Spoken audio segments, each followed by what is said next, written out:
In the days leading up to the U.S. Supreme Court's historic consideration of whether Donald Trump is constitutionally barred from seeking another term as president, 73 sets of legal briefs representing thousands of individuals and organizations flooded in to offer perspectives on the Colorado Supreme Court's finding of Trump's ineligibility.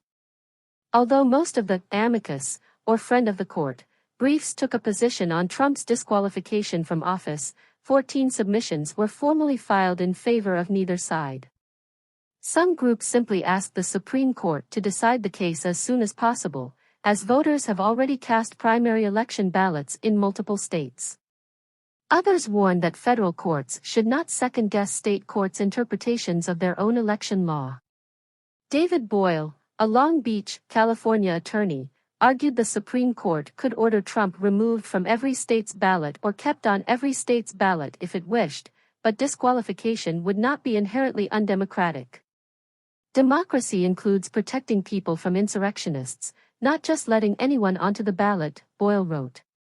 And it may be exponentially more important to keep an insurrectionist off the ballot than to keep someone off who's 34 years, 11 months, and 29 days old on Inauguration Day. The Supreme Court agreed last month to hear a case that rocketed through Colorado's courts since the fall.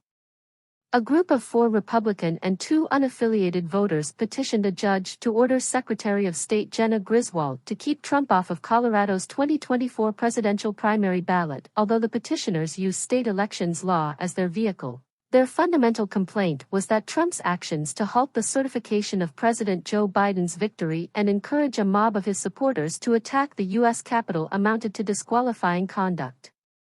Specifically, Section 3 of the 14th Amendment, which was ratified in the wake of the Civil War, disqualifies senators, U.S. representatives, and an officer of the United States, among others, from holding future office if they took an oath to support the Constitution and subsequently engaged in insurrection.